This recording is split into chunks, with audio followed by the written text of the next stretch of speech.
இன்றைக்கி நம்ம பார்க்க போகிற செலிப்ரிட்டி விஜய் டிவியில் ரீசண்டாக டெலிகாஸ்ட் ஆகிட்டுருக்க சக்திவேல் சீரியலோட ஹீரோயினான சக்தியை பற்றி தான். இவங்களை பற்றின ஃபுல் டீட்டெயில்ஸ் தெரிஞ்சுக்கிறதுக்கு முன்னாடி சேனலை சப்ஸ்கிரைப் பண்ணாதவங்க மறக்காமல் சப்ஸ்கிரைப் பண்ணிக்கோங்க. அப்போ தான் நாங்கள் போடுற வீடியோஸ் உங்களுக்கு நோட்டிஃபிகேஷனாக வரும்.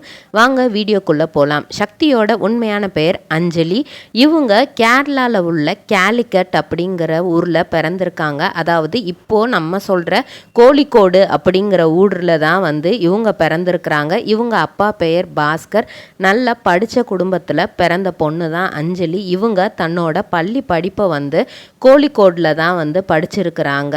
பாட்டி வீட்டில் இருந்து தான் படிச்சிருக்காங்க. டோட்டலாகவே ஒரு ஜாயிண்ட் ஃபேமிலி தான். இவங்களுக்கு சின்ன வயசுலேயே பூனை அப்படின்னா ரொம்பவே பிடிக்குமாம். ஆனால் அவங்க பாட்டி பூனைலாம் வளர்க்கக்கூடாது அப்படி இப்படின்னு சொல்லிட்டு அது அவங்களுக்கு ஒரு மிகப்பெரிய சின்ன பிள்ளையில் அதுவே அவங்களுக்கு மிகப்பெரிய கனவாக இருந்ததான். இவங்க ஜனவரி மாதம் 30ஆம் தேதி 1996 பிறந்திருக்கிறாங்க. பள்ளி படிப்பு இப்படியே கோழிக்கோட்லேயே முடிஞ்சிருச்சு. கல்லூரி படிப்பை நம்ம வேறு சைடு படிக்கலாம், கேரளா விட்டு வெளியே படிக்கலாம் அப்படின்னு யோசிக்கும் போது அதுக்கும் அவங்க அப்பா இல்லை, நீ பிடெக் எடுத்து படி, எலக்ட்ரானிக்ஸ் அண்ட் கம்யூனிகேஷன் ஃபீல்டில் படி, நம்ம அந்த லைன் உனக்கு நல்லா சூட் ஆகும் அப்படிங்கிற மாதிரி கன்வின்ஸ் பண்ணியிருக்காரு. ஓகேன்ட்டு ஒரு 4 இயர்ஸ் பிடெக்கை படித்து முடிக்கிறாங்க.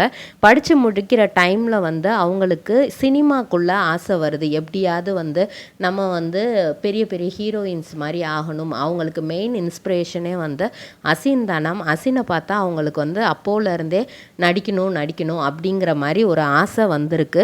அதனால் மாடலிங் இந்த மாதிரி நிறைய ஷோஸ் ட்ரை பண்ணியிருக்காங்க. அதுக்கப்புறம் சூர்யா டிவியில் ஹலோ காமெடி அப்படிங்கிற ஒரு காமெடி ஷோக்கு ஆங்கராக நடிக்கிற அந்த இது பண்ணுற வாய்ப்பு கிடச்சிருக்கு.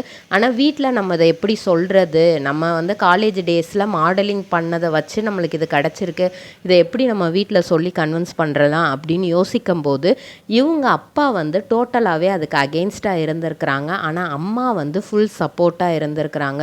உனக்கு எது பிடிச்சிருக்கோ அதை பண்ணு, இவ்வளோ நாள் எங்களுக்கு பிடிச்சதை நீ படித்த செஞ்ச, இதுக்கப்புறம் உனக்கு பிடிச்சதை நீ பண்ணு அப்படிங்கிற மாதிரி ஃபுல் சப்போர்ட் அவங்க கொடுத்துருக்குறாங்க. அவங்க ஃபேமிலியையும் அம்மாவே கன்வின்ஸ் பண்ணியிருக்கிறாங்க. அவங்க என்ன இதோ அதை நம்ம பண்ண வைக்கணும் அப்படிங்கிற மாதிரி குழந்தைங்களுக்கு பிடிக்கிறத செய்ய வைக்கணும் அப்படிங்கிறத அவங்க அப்பாவுக்கு புரிய வச்சு அதுக்கப்புறம் சினி ஃபீல்டில் நடிக்கிறதுக்கு அவங்க அப்பாவும் ஓகே சொல்லியிருக்கிறாங்க. அதுக்கப்புறம் ஃபஸ்ட்டு ஸ்டார்டிங்கில் ஆங்கரிங், அதுவும் கேரளாக்குள்ளேயே அப்படிங்கிற மாதிரி போயிட்டு இருந்துச்சு அவங்களோட லைஃபு. அப்போது ஆங்கரிங் பண்ணிக்கிட்டே பெரிய சான்ஸ் ஏதாவது கிடச்சா நம்ம அதில் நடிக்கணும், சின்ன சின்ன வாய்ப்பை கூட சினிமாவில் நம்ம விட்டுறக்கூடாது அப்படின்னே யோசிச்சுட்டு இருந்திருக்கிறாங்க அஞ்சலி. அவங்க அப்பாவுக்கு ஸ்டார்டிங்கில் விருப்பம் இல்லை. அதுக்கப்புறம் ஓகே தன்னோட பொண்ணோட ஆசை அப்படிங்கிறதுனால அவரும் அதை பெருசாக கண்டுக்கல. அதுக்கப்புறம் தான் சன் டிவியில் இவங்களுக்கு ஒரு வாய்ப்பு கிடைக்கிது. அந்த வாய்ப்பை யார் ஏற்படுத்தி கொடுக்குறாங்க அப்படின்னா சன் டிவியோட ஒரு பெரிய ஆங்கர் தான் அசார் அப்படிங்கிறவங்க தான் ஏற்படுத்தி கொடுக்குறாங்க. அவங்க சீரியல் பிரியமான தோழி அப்படிங்கிற சீரியலில் கீர்த்தி அப்படிங்கிற ரோலுக்கு நடிக்கிறதுக்கு தயாராகிறாங்க. சரி, இதை எப்படி நம்ம சொல்கிறது, இவ்வளோ நாள் கேரளா, இப்போ இனி சென்னைக்கு போகணும், ஷூட்டிங் எல்லாம் இது பண்ணணும் அப்படின்னா சென்னைக்கு போகணும், இதை நம்ம எப்படி சொல்லி கன்வின்ஸ் பண்ணுறது அப்படின்னு யோசிக்கிறாங்க. அந்த டைம்லையும் அவங்க அம்மா நீ போ, நீ தாராளமாக நடி, சன் டிவி மிகப்பெரியது, அதில் நடிக்கிறதுக்கெல்லாம் நம்மளுக்கு கொடுத்து வச்சுருக்கணும், நீ போய் நடி அப்படிங்கிற மாதிரி சொல்லி கன்வின்ஸ் பண்ணி அனுப்பி விடுறாங்க. அதே மாதிரி அவங்களும் போய் அந்த சீரியலில் நடிக்கிறாங்க. அதில் லீட் ரோல் இல்லை அப்படின்னாலும் தன்னோட கதாபாத்திரத்தை நல்லாவே நடிச்சிட்ருக்காங்க அஞ்சலி. அந்த டைமில் தான் இவங்களுக்கு விஜய் டிவியில் லீட் ரோல் நடிக்கிற வாய்ப்பு கிடைக்கிது. சக்திவேல் அப்படிங்கிற சீரியல் டோட்டலாக ஒரு ஸ்ட்ரெயிட் ஃபார்வர்டான கேர்ளு. அநியாயம் அப்படின்னா சுத்தமாகவே பிடிக்காது. அப்படி இருக்கிற ஒருத்தவங்களோட நிச்சயதார்த்தத்தில் ஹீரோ என்ன பண்ணுறாரு அப்படின்னா பொண்ணை இது பண்ணி திட்டி இது பண்ணி நான் தான் உன்னை கல்யாணம் பண்ணிக்குவேன் அப்படின்னு சொல்லிட்டு அந்த நிச்சயதார்த்தத்தை தடுக்கிறாரு. அதுக்கப்புறம் ஏதோ ஒரு சந்தர்ப்பத்தில் கல்யாணம் பண்ணுற சூழ்நிலை வந்துடுது. இந்த பொண்ணு கல்யாணம் ஆயிடுச்சு, நம்ம இனி அடங்கி போகணும் அப்படிங்கிற மாதிரி ஆட்டிடியூட் உள்ள பொண்ணு கிடையாது. இது ஸ்ட்ரெயிட் ஃபார்வர்டு அப்படிங்கிறதுனால இதோட கேரக்டர் எப்படி கொடுத்துருந்தாங்கன்னா, நீ என்ன பண்ணாலும் நான் கன்வின்ஸ் ஆக மாட்டேன். நீ என்னை கல்யாணம் வேணால் பண்ணியிருக்கலாம், என்னோடய ஃபேமிலிக்காக நான் உன்னை கல்யாணம் பண்ணியிருக்கலாம். ஆனால் வந்து உனக்கு நான் அடிபணிஞ்சு போக மாட்டேன் அப்படிங்கிற ஆட்டிடியூட் உள்ள ஒரு கேரக்டர் தான் அஞ்சலிக்கு கொடுத்துருக்குறாங்க. அவங்களும் ரியல் லைஃப்பில் அப்படி ஒரு கேரக்டர் அப்படிங்கிறதுனால அவங்களுக்கு ஈஸியாகவே அந்த கேரக்டர் பண்ணுறதுக்கு வந்துருச்சு. என்னதான் சக்திவேல் வந்து அதட்டி கல்யாணம் பண்ணாலும் இப்போ வந்து எப்படியாவது அஞ்சலியை வந்து கன்வின்ஸ் பண்ணணும், நிறைய விஷயங்கள் அதுக்காக ட்ரை பண்ணுறாரு. ஆனால் அவர் ட்ரை பண்ணுற ஒவ்வொரு விஷயமுமே வந்து ஃபெயிலியராக தான் போயிட்டுருக்கு. இவங்களுக்கு ஒரு தங்கச்சி இருக்காங்க, அனாமிகா. அவங்க இப்போது தன்னோட காலேஜ் டேஸ் வந்து பண்ணிகிட்ருக்காங்க.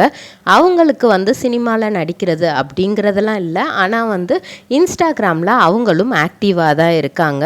ஆனால் அஞ்சலி தான் 2016 இருந்தே இன்ஸ்டாகிராமில் ரொம்பவே ஆக்டிவாக இருக்காங்க. ஒவ்வொரு தடவையும் கேப்ஷன் செலக்ட் பண்ணுறது, சாங் செலக்ட் பண்ணுறது, இது எல்லாத்துக்குமே வந்து நிறைய யோசிப்பாங்களாம். என்ன மாதிரி கேப்ஷன் போடலாம், என்ன மாதிரி சாங் போடலாம், இப்படி வந்து ஒவ்வொன்றையும் யோசிப்பாங்களாம். ஈவன் டேட்டூ போடுறதுக்காகவே வந்து போடுறோம், நம்ம பெஸ்ட்டாக போடணும் அப்படிங்கிறது மாதிரி யோசித்து கையில் வந்து ஹம்சா ஹேண்ட் டேட்டூ அப்படிங்கிற டேட்டூவை தான் போட்டிருக்காங்க. இதுக்கு என்ன அர்த்தம் அப்படின்னா காடோட ஹேண்ட் அப்படிங்கிறது அர்த்தமாக. ஸோ இதை தான் போடணும். ஏன்னா அவங்கக்கிட்ட யாராவது நீங்கள் கமிட்டடா அப்படின்னு கேட்டால் கமிட்டட்னு தான் சொல்லுவாங்களாம். அப்படியே யார் அந்த பையன் அப்படின்ற செகண்ட் கொஸ்டின் கேட்கும்போதே அவங்களோட பதில் வந்து நான் கமிட்டட் தான். நான் யாரோட கமிட்டட் அப்படின்னா கடவுளோட கமிட்டட். எனக்கு கடவுளை தான் ரொம்ப பிடிக்கும், மற்றபடி இந்த காதல் இதெல்லாம் எனக்கு ஆசை கிடையாது. கடவுளை எனக்கு பிடிக்கும், நான் கடவுளோட கமிட்டடாக தான் இருக்கேன்.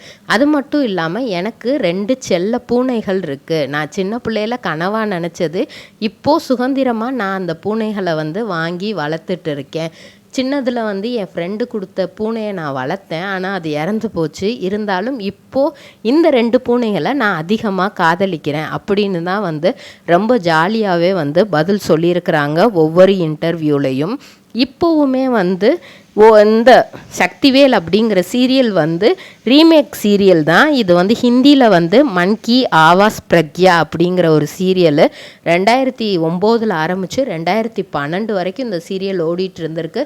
அதுக்கப்புறம் மக்கள் அதிகமாக கேட்டதுனால 2019 2021 வரைக்கும் ரீடெலிகாஸ்ட்டும் பண்ணியிருக்காங்க. அது மட்டும் இல்லாமல் விஜய் டிவியில் உள்ள புது கவிதை அப்படிங்கிற சீரியலையும் கொஞ்சம் கலந்து தான் இந்த சக்திவேல் அப்படிங்கிற சீரியல் எடுத்திருக்கிறாங்க.